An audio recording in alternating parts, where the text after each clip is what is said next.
الحمد لله نحمده ونستعينه ونستغفره ونعوذ بالله من شرور أنفسنا ومن سيئات أعمالنا من يهده الله فلا مضل له ومن يضلل فلا هادي له أشهد أن لا إله إلا الله وحده لا شريك له وأشهد أن محمدا عبده ورسوله أما بعد.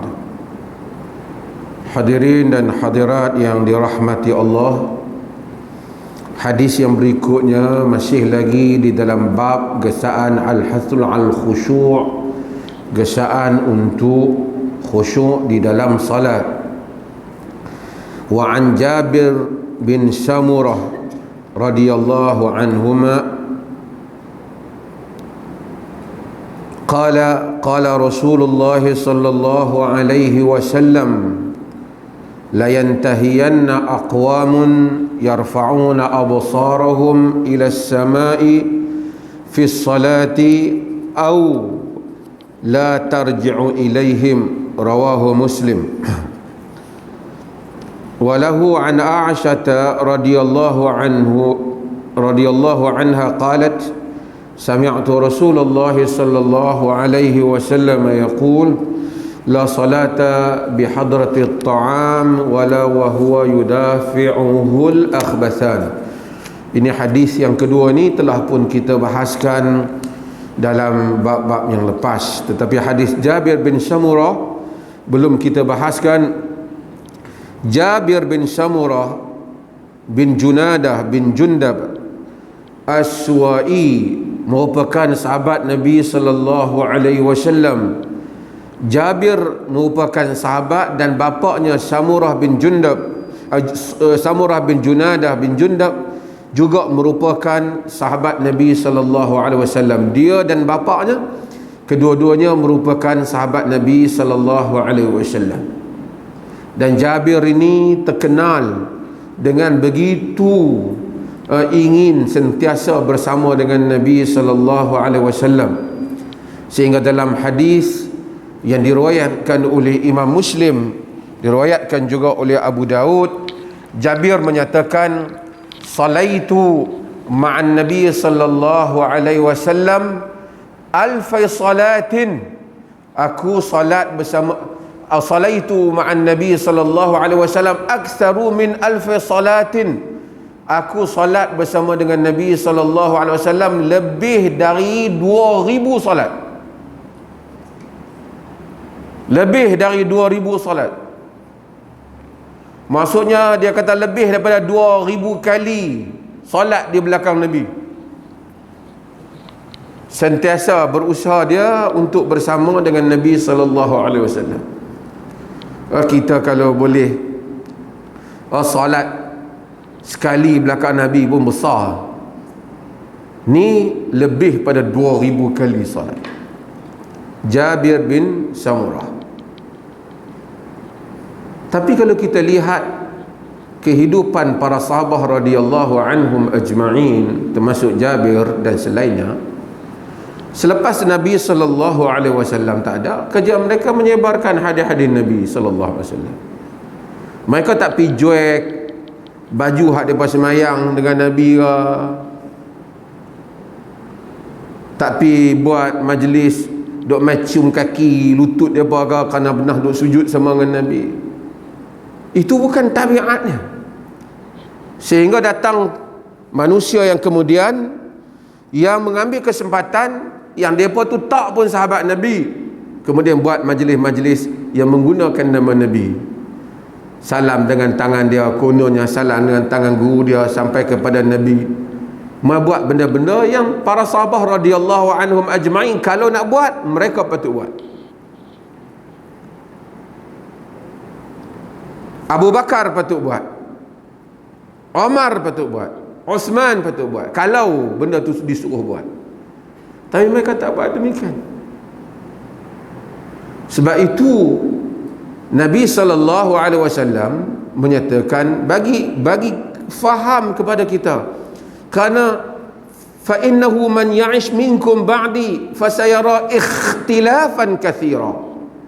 Kerana sesiapa yang hidup selepas di kalangan kamu selepas aku akan melihat perbalahan, perselisihan yang banyak. Baca dalil, ada dalil, tapi kadang-kadang manusia nak example, manusia nak tengok contoh macam mana kehidupan yang Nabi mahu. Nabi kata fa'alaikum bisunnati, tengok macam mana aku buat sunnah aku, wa sunnatil khulafa'ir rasyidin al-mahdiyin min ba'di, dan sunnah al-khulafa' ar-rasyidin al-mahdiyin. So khairun nasi qarni thumma alladhina yalunahum thumma alladhina yalunahum. Sebaik-baik manusia pada zamanku, bukan setiap orang pada zaman Nabi itu baik, tak, tetapi secara umumnya. Ada juga pada zaman salaf yang sesat, Jaham bin Safwan yang ajaran sesat, ada pada zaman itu. Tapi mereka yang menghayati Islam pada zaman itu lebih faham kepada tabiat Islam, lebih faham kepada tabiat ajaran Nabi, lebih daripada orang yang kemudian. Mereka adalah manusia yang hidup untuk menunjuk contoh macam mana Nabi hidup sallallahu alaihi wasallam. Nabi itu la syak, memang orang ambil berkat kat dia, la syak, dia ambil wudu, orang mari ambil wudu dia, la hatu la syak, tanpa syak. Nabi dilantik oleh Allah. Sahabat yang kemudian tentu ada keberkatan mereka, tapi mereka tak buat. Mereka tak mengambil kesempatan menjual hal-hal ini untuk kepentingan dunia mereka. Kata Jabir bin Samurah, katanya qala Rasulullah sallallahu alaihi wasallam, sabda Rasulullah sallallahu alaihi wasallam, Rasulullah bersabda, la yantahiyanna aqwamun yarfa'una absarahum ila as-sama'i fi salati aw la tarji'u ilaihim. La yantahiyanna, benar-benarlah hendaklah benar-benar berhenti. Tu dia lam, nun belakang tu semua ni ditaukid. Benar-benar mesti berhenti. Aqwamun, kaum-kaum, ada riwayat kaum saja, ada riwayat aqwamun yarfa'una absarahum ila as-sama'i fi salatihim. Mereka kaum-kaum puak-puak yang mengangkat pandangan mereka ke langit ketika mereka salat. Yakni semayang tengok langit, angkat mata. Yarfa'una absarahum ila as-sama', angkat mata mereka ke langit. Aw la tarji'u ilaihim, ataupun nanti pandangan mereka tak akan kembali lagi kepada mereka. Nabi larang orang yang semayang angkat mata tengok ke langit. Nabi kata benar-benar hendaklah mereka berhenti, sungguh-sungguh hendaklah mereka berhenti, ataupun nanti tak balik-balik pandangan mereka. Dan sebagainya, la yakhtifanallahu absarahum, ataupun Allah sambar pandangan mereka. Kita baca hadis Aisyah radhiyallahu anha sebelum ini. Aisyah kata, sa'altu Nabi sallallahu alaihi wasallam 'anil iltifati fi shalah. Aku bertanya Nabi tentang apa? Duk pandang apa, kanan kiri dalam salat. Nabi kata, yakhtalisu syaitan, innahu ikhtilasun, dia adalah sambaran yang syaitan sambar fi salatil abd, dalam sembahyang seorang hamba. Tapi dalam hadis ni Nabi SAW memberikan amaran, baginda bagi tahu mesti berhenti daripada pandang ke atas, ataupun nanti tak boleh dah mata mereka untuk melihat, tak kembali untuk melihat. Hadis ni para ulama berbahas panjang tentang nak menentukan, ataupun mereka hampir sepakat, kesemua ulama sepakat bahawasanya dilarang seseorang untuk ketika solat pandang ke langit. Jangan duduk ingat pandang ke langit lah, kita semayang di tempat lapang baru dapat tengok langit, khusyuk sikit, dilarang. Kadang-kadang yang berlaku ialah ketika orang rukuk, ketika rukuk, dia bangun daripada sami Allahu liman hamidah, mata dia angkat ke langit. Dilarang perbuatan ini. Semua ulama sepakat bahawasanya ia dilarang. Cumanya mereka berkhilaf, adakah ia haram ataupun ia makruh. Al-Imam An-Nawawi rahimahullah menyatakan bahawasanya ajma'al ulama ala tahrimihi, ulama sepakat mengharamkannya. Tapi kalau kita lihat, ada juga ulama dalam mazhab Hanbali khususnya tidak mengharamkannya. Ijma' tu maksud ijma' Nawawi, An-Nawawi rahimahullah, imam yang agung, kadang-kala digunakan perkataan ijma', dia merujuk kepada mazhab. Dia tidak merujuk kepada ijma' dalam maksud kata ijma' yang dipahami. Kalau ijma' tu tak ada orang ulama khilaf. Kadang-kadang ada istilah macam ini, bagi yang belajar fiqh mereka kena tahu. Ulama-ulama seperti An-Nawawi rahimahullah ataupun Ibn Qudamah Al-Maqdisi dalam Al-Mughni, mereka ni kadang-kadang guna ijma', tapi bila kita cek tidak ijma'. Mungkin kita tak tanya mereka, kita tak, sedangkan mereka of course mereka tahu apa maksud ijma'. Mungkin mereka maksud ijma', mungkin itu capaian yang ada bahan pada mereka, ataupun mungkin mereka maksudkan ijma' di kalangan ulama-ulama yang mereka ambil kira di dalam masalah itu. Tapi kalau ijma' maksudnya sepakat, tidak ada orang yang terkecuali. Cumanya dalam kes ni memang kebanyakan ulama mengharamkan mengangkat mata ketika salat, tetapi ada di kalangan para ulama seperti dalam mazhab Hanbali menyatakan bahawasanya ia adalah makruh. Kenapa mereka kata haram? Kerana Nabi bagi amaran, mata tak akan dapat tengok kembali. Itu mereka kata haram. Di kalangan para ulama di dalam mazhab Zahiri umpamanya Ibn Hazmin Al-Andalusi, mereka menyatakan siapa yang solat tengok ke atas, batal solat. Lagi dasar, lagi straight lah. Kita tahu mazhab Zahiri literal, yang dia memang tafsirkan straight forward macam tu ya, dia tak tafsir. Dan itu banyak berlaku lah mazhab Ibn Hazmin Al-Andalusi dalam Al-Muhalla. Tapi jangan kita fikir Ibn Hazmin ni tak cerdik. Ibn Hazmin antara orang-orang cerdik umat ini. Tapi kenapa dia fikir macam tu? Kerana itu method dia. That is the way of thinking yang dia ada. Cara fikir dia. Dia ambil nas, pertama dia kira literal dulu nas. Macam mana nas sebut, dia pergi ke situ. Dia tak mau pergi banyak lapis. So Ibn Hazmin Al-Zahir dalam Zahiri, siapa tengok ke atas batal. Tapi majoriti para ulama mereka menyatakan tak batal. Yang ada hadis ni semua tahu. Sebab tu kita nak kena faham, apabila kita kata ulama berbeza pendapat, bukan kerana hadis tu mereka tak ada. Mereka ada hadis tu. Mereka berbeza tu di dalam menafsirkan maksud hadis. Nabi larang, tentu haram. Adakah haram membawa batal ataupun haram dosa saja tapi tak batal? Itu je isu dia. Majoriti para ulama kata dia berdosa tapi tak batal. Dia tidak batal. Kenapa Al-Imam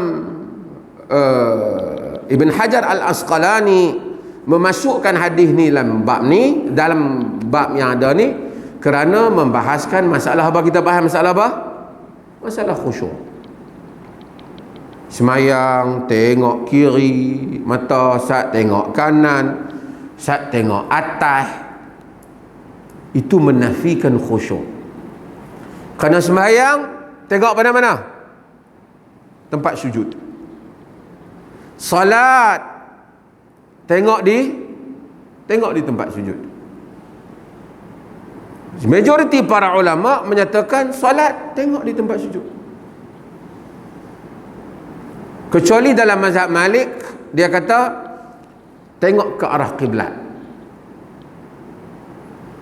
Atas dasar fawalli wajhaka syatral masjidil haram, hadapkan wajahmu ke arah masjidil haram. Tapi majoriti para ulama, khususnya ulama hadis, kebanyakan mereka semuanya menyatakan tengok di tempat sujud. Kemudian mereka bahaskan, okey, tak boleh tengok atas, semua dah sepakat. Boleh tak kita pejam mata masa sembahyang? Sagi kalau tak pejam mata, duk tengok sejadah, teringat benda lain. Nampak pula kaki tu imam ni kaki sampai berkerak. Contohnya lah. Tu pun tengok kawan depan pula, stokin. Tak boleh dia jenis mata tengok tempat sujud, tapi dia ternampak lah hak mana ujung-ujung tu. Tengok ternampak hujung kain pelekat orang pula. Kain pelekat pun pakai tekalih. Orang hak belah ni masuk belah nu, yang ni masuk belah ni. Kawan tu sujud dulu pula, dia nampak orang tu pula, baju tak kena warna dengan kain kalau dia jenis orang macam tu, dia tak boleh stop. Bolehkah? Kerana asal sunnah ialah tidak memejamkan mata. Asal tak pejam mata, sunnah tak pejam mata. Sehingga sebahagian di kalangan para fuqaha memakruhkan untuk seseorang pejam mata di dalam solat.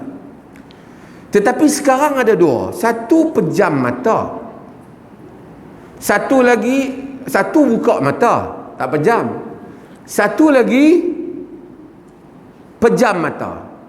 Kalau buka mata, memang Nabi tak pejam mata, ikut sunnah Nabi.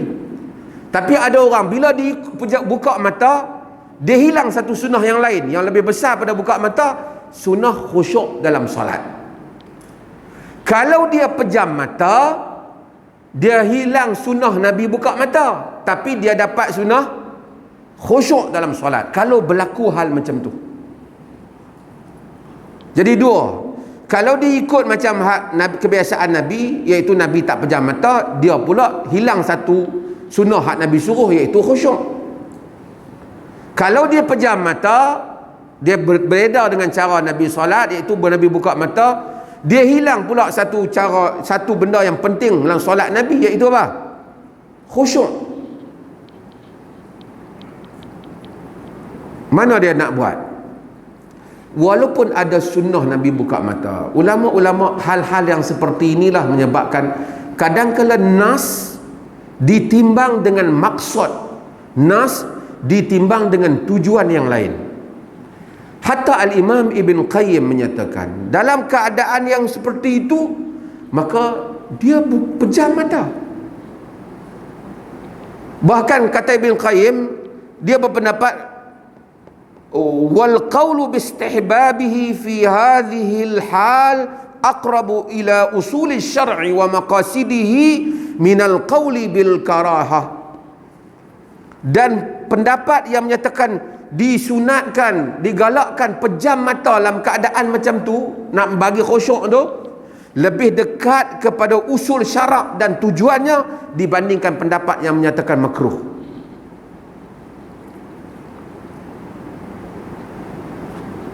Sebab itu, macam kita selalu sebut, dia tidak boleh baca nas secara literal saja. Dia kena melihat nas merangkumi. Mungkin nas cakap biar ni betul, kalau satu orang tu buka mata pun dia khusyuk, tak ada keperluan untuk dia pejam, maka dia buka mata macam Nabi. Tapi kalau dia buka mata kacau semayang dia pejam mata. Walaupun Nabi tak pejam, tapi walaupun Nabi tak pejam, tapi dia kena tahu Nabi ada suruh satu benda lain. Apa dia? Khusyuk. Kenapa dia pejam? Nak tunaikan suruhan Nabi pula. Suruhan apa? Suruhan khusyuk. Kerana ini pun antara Nabi tak ada nas sebut jangan pejam, Tapi antara sunnah Nabi tak pejam dengan sunnah khusyuk, yang mana lebih besar? Khusyuk datang daripada banyak nas Al-Quran, nas banyak. Maka dalam hal ini, maka dibenarkan ataupun dibolehkan seseorang memejamkan matanya ketika dia solat, jika itu boleh mengelakkan daripada solatnya terganggu. Kemudian soal khusyuk, ulama-ulama, di kalangan para ulama berpendapat bahawasanya kalau dalam sembahyang tak diangkat mata di dalam solat, mereka juga, sebahagian mereka memakruhkan doa mengangkat mata ke langit, meniru seperti solat di kalangan para ulama. Walaupun di kalangan kata doa tak termasuk kalau luar solat, tapi mereka kata kerana solat itu tanda khusyuknya, ditunduk mata, yang demikian itu mereka juga menyatakan ketika doa tak angkat mata ke langit. Mungkin hal-hal yang seperti itu, andaian yang seperti itu ada wajahnya, kerana solat juga bermaksud doa. Di kalangan para ulama, di kalangan mereka ada yang lebih lagi, dia kata makruh tengok ke langit dalam apa keadaan. Pasal Nabi sebut yang ni, tapi kita rasa pendapat ni tak kuat lah. Tak kuat lah, susah lah. Wa min ayatihi khalqis samawati wal ard wa ikhtilafi fil laili wan nahar. Tanda kebesaran dia ciptaan langit dan bumi. Wa fi inna fi khalq ayat inna fi khalqis samawati wal ard wa ikhtilafil laili wan nahar la ayatin li ulil albab. Pada penciptaan langit dan bumi dan pertukaran malam dan siang ada tanda-tanda untuk ulil albab. Jadi dia tengok langit. Afala yanzuruna ilal ibili kaifa khuliqat wa ila samai kaifa rufi'at. Tidakkah mereka lihat bagaimana unta diciptakan dan bagaimana langit itu diangkat? Kalau tak boleh tengok, macam mana? So dalam kalangan ulama memang ada bagi pendapat, tetapi kita hendaklah tahu bahawasanya pendapat-pendapat ini ditimbang. Kalau kita kata ulama dah cakap dah, kita tak usah bagi pendapat lain lah, kerana itu bukan semua ulama bagi pendapat, ada satu dua yang bagi pendapat. Sebab itu keluasan di dalam melihat pendapat-pendapat para ulama, supaya kita dapat mengetahui tarjih yang lebih kuat di kalangan mereka. Sebab itu majoriti para ulama tidaklah berpendapat seperti mana yang disebutkan itu. Semuanya soal khusyuk ni, kadang-kadang kita tengok orang semayang di Mekah kan, ada semayang berti jubah lah apa semua. Kita tak usahlah tiru benda-benda macam tu. Orang tak arah semayang relax kan, itu bukan contoh yang baik.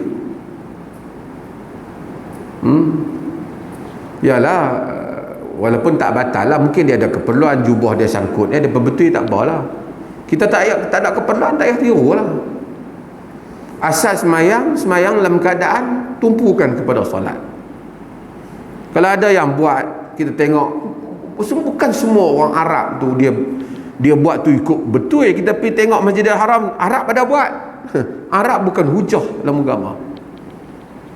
Yang beramal dengan dalil adalah hujah. Sa'id bin Musayyib rahimahullah, bila dia tengok satu orang lah semayang duk main janggut, duk main baju lah semayang, kata Sa'id bin Musayyib, law khasha'a qalbu hadha la khasha'at jawarihuhu. Law khasha'a qalbu hadha, jika khusyuknya hati dia ni, jantung hati dia ni, nescaya khusyuk juga anggotanya. Kerana anggota adalah tafsiran daripada apa yang ada dalam jiwa insan. Kita mungkin aktif dia. Kita tengok satu orang tu berjalan langkah pun tak larat, kita tahu dia tak apa sihat. Bila tengok dia dengar ayat Quran, dia bagi perhatian, kita tahu. Allah lebih tahu, tapi ia memberikan zahir, menafsirkan apa yang ada dalam batin manusia. Ada orang hak mengaku jadi makrifat ni, nak duduk pun tak boleh. Makrifat apa tu? Nak duduk pun tak boleh. Sat macam tu, sat cakap pun tak boleh. Macam makrifat, orang kenal Allah, bahasa menggambarkan orang kenal Allah. Dia ni kenal Allah Ta'ala, semua benda dia tahu. Sebab musabab ni tak pakai dah, semua balik pada Allah.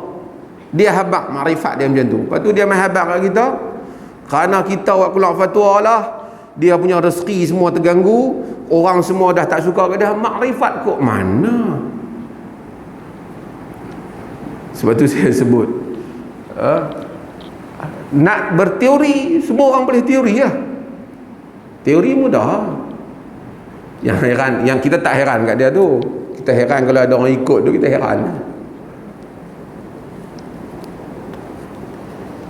Rabi'atul Adawiyah, Rabi'atul Adawiyah ni ada pro and con, tapi kita ambil yang baik lah. Rabi'atul Adawiyah Sufi. Dia kata dalam puisi dia, walaqad ja'altuka fil fuadi muhaddisi wa abahtu jismi man arada julusi. Walaqad ja'altuka fil fuadi muhaddisi, aku jadikan engkau di dalam jiwaku itu pihak yang berbicara, yang sentiasa bicara Allah dalam diri. Wa abahtu jismi man arada julusi, aku benarkan tubuhku bagi sesiapa saja yang nak duduk. Main sembang boleh, tapi jiwaku dengan Allah.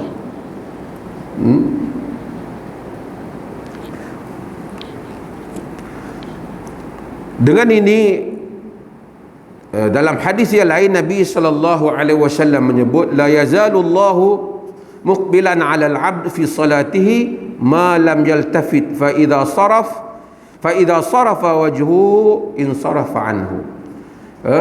Sentiasalah Allah itu menghadap kepada hambanya dalam solatnya selagi mana dia tidak ke kiri ataupun ke kanan. Apabila berpaling wajahnya, Allah berpaling daripadanya.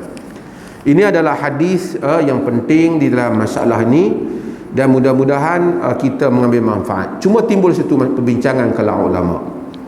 Nabi kata mata dia tak akan kembali balik.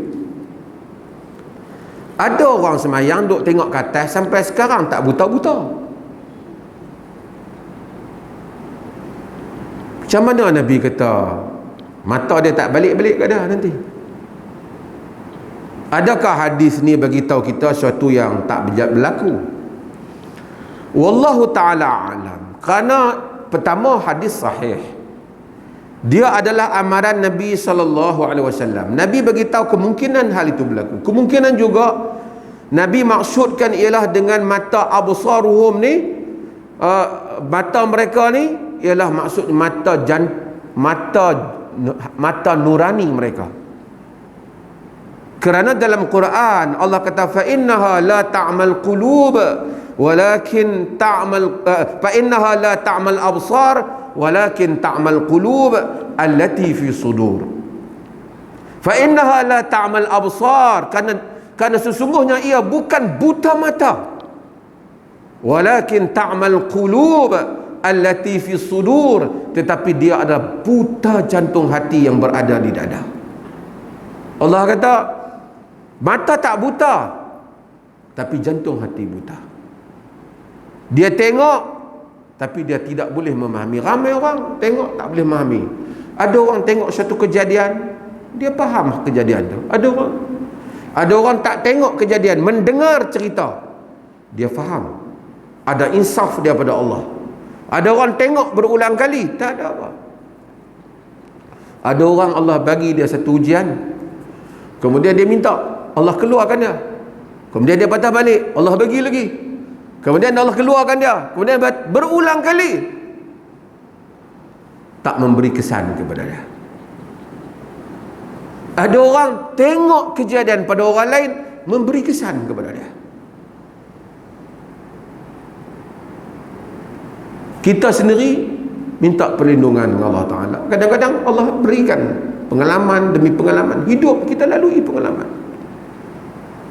Allah kata, walahum a'yunun la yubsiruna biha. Mereka ada mata tapi tak boleh tengok dengannya.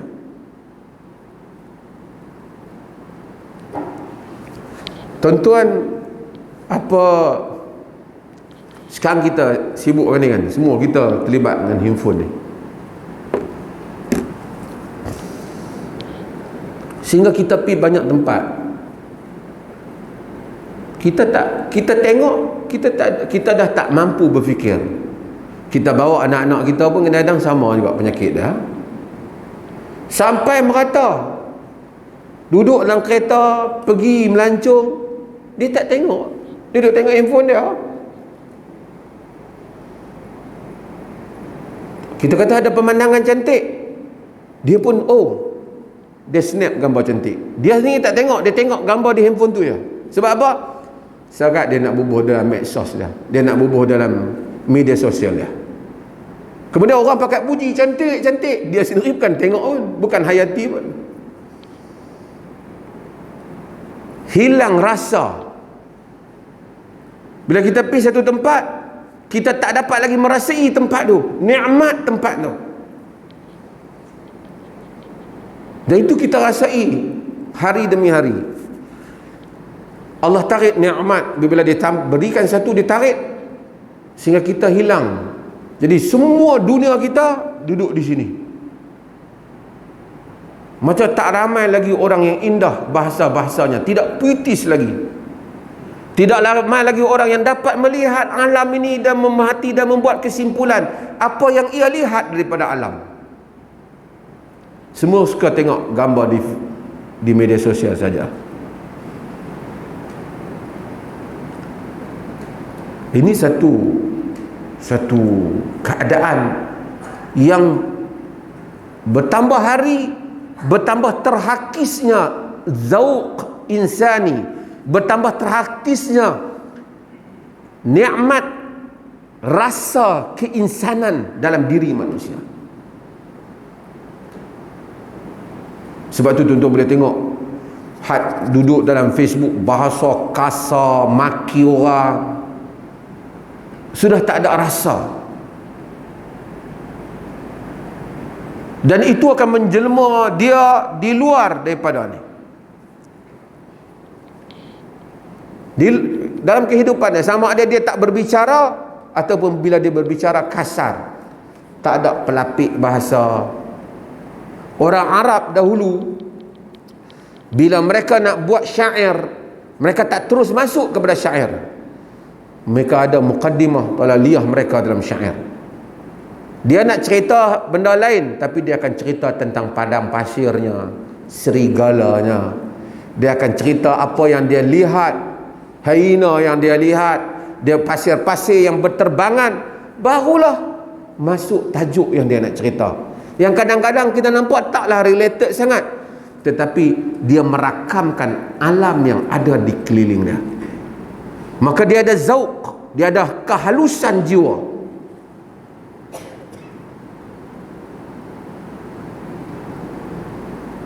Sebab itu ini adalah satu perkara yang Allah menyuruh, afala yanzuru, tidakkah mereka lihat? Baca ayat Quran banyak, suruh kita lihat. Hatta unta Allah tak afala yanzuruna ila al-ibli kayf ila al-ibli kayfa khuliqat. Tidakkah mereka lihat kepada unta bagaimana ia diciptakan? Berapa Allah nak suruh lihat pada unta? Tiap-tiap hari depa naik unta. Tapi kadang-kadang apabila kita naik, kita tak sempat nak tengok. Sama juga rumah kita. Kita pergi kadang-kadang kita tak perasan rumah kita.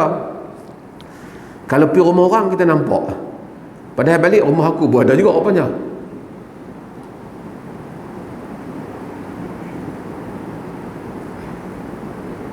Kita sering tidak appreciate, kita sering tak dapat menghargai benda yang ada di tempat kita. Sebab tu kita tengok, kata kita duduk di polis, orang luar main polis, dia boleh cerita kita tempat nu makan sedap, yang ni ada, oh ada lah. Kita duduk polis tak? Sebab kita tak bagi perhatian. Nabi SAW kata, kalau Allah sambar, bila Allah sambar mata, Allah tak kembalikan mata, bukan mesti dia buta, kemudian dia hilang lagi khusyuk dia, dia tak ada feeling dalam solat, tak dapat mata yang dapat melihat,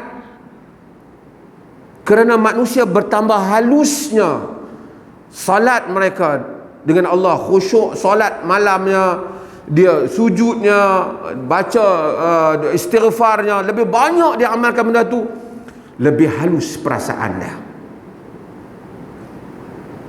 Kalau yang menyebut tentang ilmu laduni, maksudnya Allah, dia bukan Nabi, tapi Allah mengilhamkan kepadanya apa yang tidak diilhamkan kepada orang lain. Fa innahu mulham, kata Umar bin Abdul Rahman bin Auf, dia diilhamkan oleh Allah Azza wa Jalla. Maka kita tengok lagi soleh orang tu, lagi kuat ibadat dia, lagi halus dia punya pertimbangan dia, apa yang dia pandang, sisi yang dia pandang, telahan yang dia buat, kerana lama sujud dia dengan Allah, banyak bicara dia dengan Allah. Satu orang kalau setiap hari duduk bersembang, dia bukan apa, misalnya dia bukan pemain kereta, ahli yang baiki kereta, tapi tiap hari duduk sembang dengan kawan dia baiki kereta, lama-lama dia pun hafal nama-nama jenama, yang ni nama apa, yang ni nama apa. Allah Maha Suci untuk kita buat perbandingan. Tapi kalau seorang yang lama sentiasa bersama Allah, malam rujuk rokok, sujud, doa sama dengan Allah bersendirian, lama dia mengetahui banyak rahsia alam ni yang tak diketahui oleh orang lain. Pasal apa? Pasal dia lama bersama dengan pencipta alam. Apa? Maka mata hatinya, orang tua kata mata hati lah, basirah, dia dapat merenung dan memutuskan apa yang tak dapat diputuskan oleh, dan yang tak dapat direnung oleh orang lain. Sebab itu Syekhul Islam Ibn Taimiyah rahimahullah ketika membahaskan tentang Awliyaur Rahman dan Awliyaur Syaitan, wali-wali Ar-Rahman, wali-wali Syaitan, banyak hal ini disebut. Sekarang ni ramai orang duk cerita, suka sangat cerita wali-wali. Kalau nak cerita wali, nak cerita keramat wali, keramat wali. Karamah yang besar yang para ulama sebut ialah karamah apabila seseorang itu istiqamah dengan agama.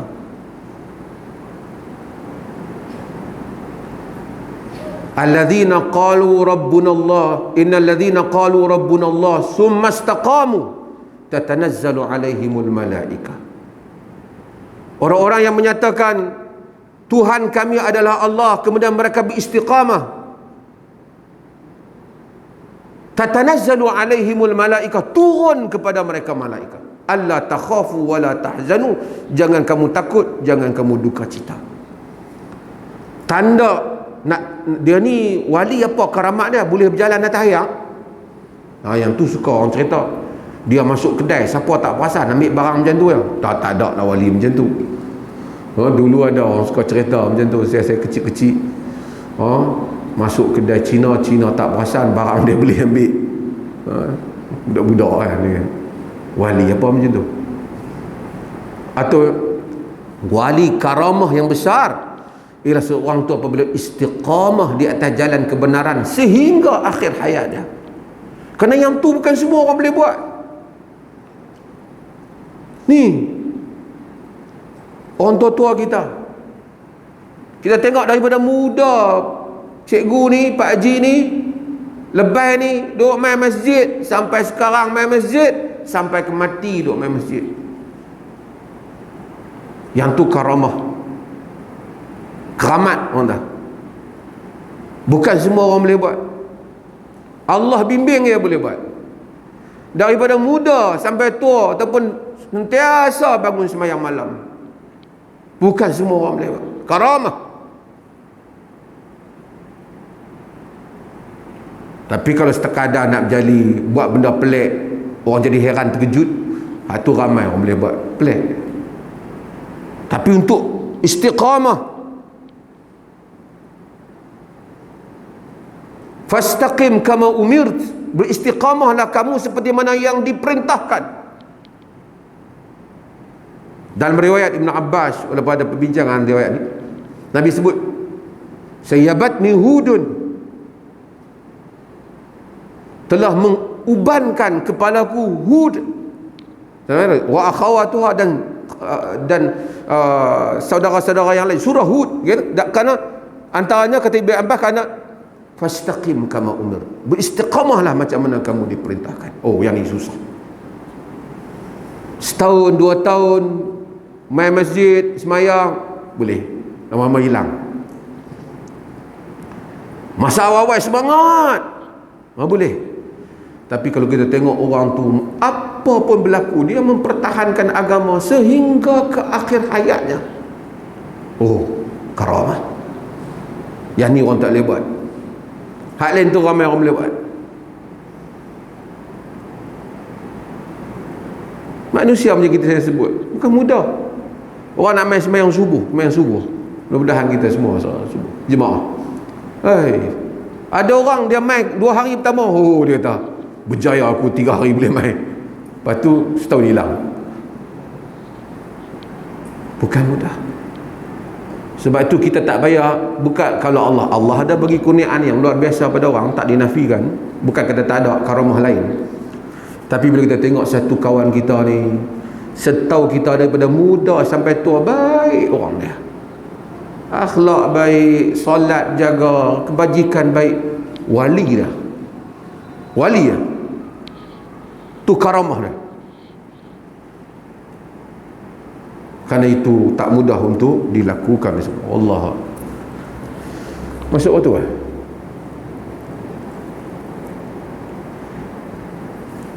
Kalau belum masuk, insyaAllah saya jawab ada soalan. Tentu ada soalan. Oh, azan lah.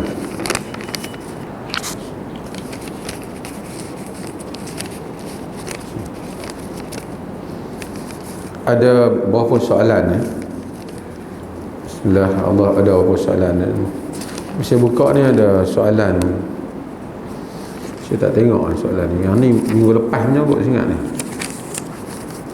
saya tak jawab. Soalan datuk saya tak selesa dengan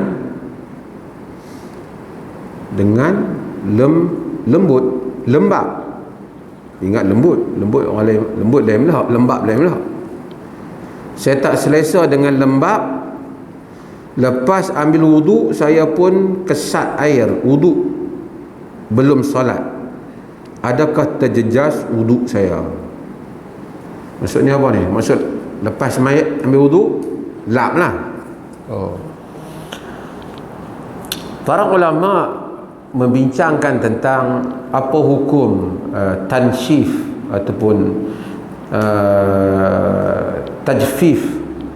Tanshif disebut, maksud iaitu dia keringkan wuduk dia selepas dia berwuduk. Majoriti para ulama menyatakan tidak menjadi sebarang masalah dalam hal ini, tidak dilarang. Terutama apabila negeri yang sejuk ataupun orang yang tak tahan lembab, macam kawan hak tulis ini umpamanya. Di sana ada hadis Maimunah, di mana Maimunah kata selepas Nabi SAW berwudu, ataituhu bil mandil faraddahu, aku bagi kepada Nabi mandil, yakni kain untuk Nabi lap. Tetapi Nabi SAW tak ambil kain tu. Kain tu, mandil ni macam tola ataupun kain lah. Hadis ni menyebabkan di kalangan para ulama, ada di kalangan mereka yang melihat tentang makruh, seperti Sa'id bin Musayyib yang kita sebut tadi, Ibnu Abi Layla umpamanya. Mereka ni berpendapat makruh kalau sekiranya berwudu kita sapu air wudu, macam tak sesuai, tak santun, sedangkan ayat tu adalah satu ayat yang mulia dan macam-macam lagi pendapat mereka. Tetapi majoriti para ulama daripada semua, terutama daripada mazhab yang empat, mereka menyatakan bahawa tidak ada masalah dalam hal tu. Adapun hadis Maimunah tadi tidak menunjukkan Nabi benda tu, Nabi tak suka perbuatan itu ataupun menyanggahi.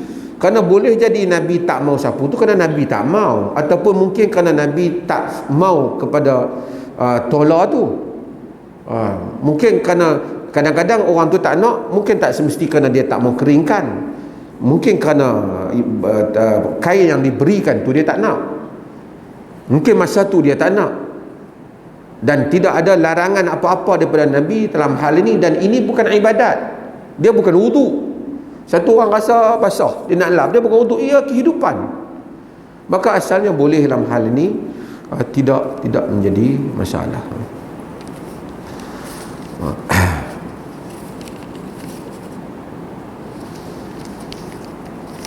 Sekarang semakin banyak patung-patung binaan bersih gergasi dibina di Perlis. Dahulunya tiada langsung. Contohnya Kuala Sanglang terbaru, Pulau Ketam yang dijadikan ikon mercu tempat dan seumpama. Kita dah bahaskan kan bab patung pada kuliah yang lepas. Kita kata dan boleh rujuk pada fatwa kita, kalau ia dibina untuk dihormati, dianggap besar, dianggap mulia, ia adalah dilarang, termasuk dalam larangan.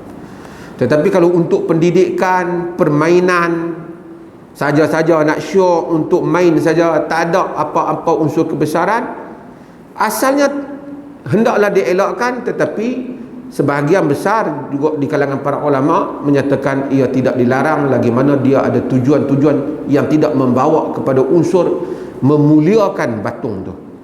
Memuliakan patung tu, misalnya patung mainan. Kerana walaupun hadis-hadis yang telah kita sebut pada minggu lepas, rasa-rasa perbahasan kita, larangan-larangan yang asyad dan nas azaban, itu al-musawwirun, mereka yang membuat taswir itu atau ukiran itu. Tapi dalam masa yang sama ada seperti hadis Abu Daud yang kita sebut bagaimana Nabi melihat Aisyah bermain kuda yang ada sayap. Nabi kata malladhi wasdahun, faras lahu janahan, kuda ada dua sayap. Kemudian Aisyah beritahu kuda Sulaiman ada dua sayap, dan Nabi ketawa seperti mana yang hadis yang kita telah baca. Ini menunjukkan juga Nabi tak kata apa jangan main nak patung apa seumpamanya. Ukiran itu menunjukkan jika ia bukan untuk kebesaran, ia dibolehkan dengan kadar-kadarnya. Allah. Melainkan kalau ada patung besar ni Perlis ni, dia buat semua orang pakai anggap mercu tanda haiwan yang dihormati, kita kena runtuhkan patung tu. Tapi setakat dinosaur dia pun naik sampai patah kaki dah, ada hak patah telinga dah, macam-macam, patah ekor pun ada dah. Ini tak termasuk di dalam membesarkan.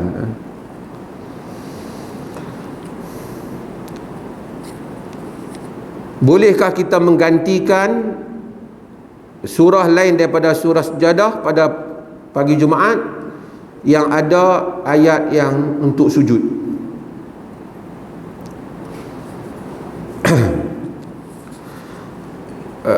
Di dalam hadis Nabi SAW, hadis Nabi yang Nabi tak ada Nabi apa-apa gesaan Nabi suruh baca surah yang ada sujud sajdah pada pagi Jumaat. Cuma yang ada dalam hadis yang sahih ialah hadis Abu Hurairah.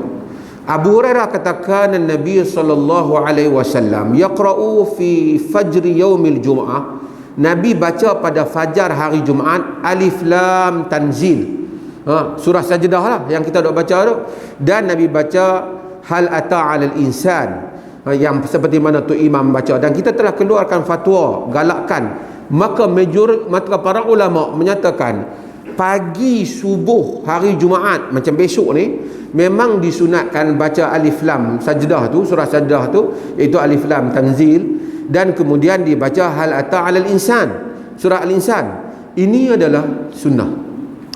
Kalau satu orang tak baca yang tu, dia pergi baca surah lain yang ada sujud juga, adakah digalakkan?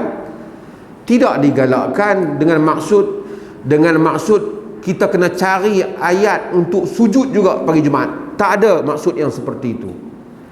As-Suyuti rahimahullah, dia ada menukilkan pendapat ulama, kalau tak baca surah Sajdah tu, cari surah lain yang ada sujud.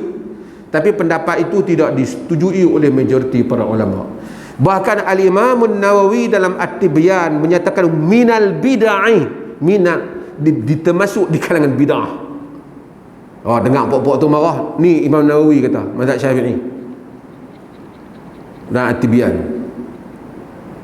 Maksudnya minal bid'ah tu duk cari nak bagi surah hak sujud juga pagi tu. Kalau dia baca surah yang kebetulan memang ada sujud, tak ada masalah lah. Dia bukan nak cari-cari yang tu. Tapi dia memang tetapi membaca surah Sajdah dan Al-Insan, itu memang menjadi sunnah Nabi.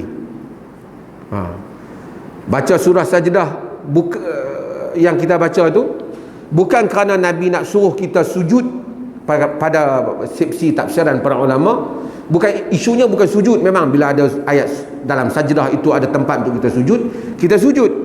Tapi kata mereka hikmahnya, kerana dalam dua surah itu, iaitu surah Sajdah itu dan itu Alif Lam Tanzil dan Hal Ata 'alal Insan, keduanya menceritakan tentang kiamat, kejadian insan alam, insan kiamat yang sesuai dengan tabiat hari Jumaat. Itu yang asal yang disebut oleh mereka di dalam hadis. Apa sebabnya turun hadis daripada Jabir yang telah dibincangkan larangan memandang ke langit ketika solat? Hadis ni sebut dalam hadis lain Nabi sebut ma balul aqwam yarfa'una absarahum ila as-sama' fi salatihim atau kama qala. Kenapa ada orang duk angkat mata ke langit dalam solat mereka? Maksudnya kerana ada orang yang angkat mata mereka di dalam solat ke langit. Benda tu Nabi tahu dan kemudian Nabi menyebut hal ini, melarang mereka. Wallahu ta'ala a'lam. Ada soalan?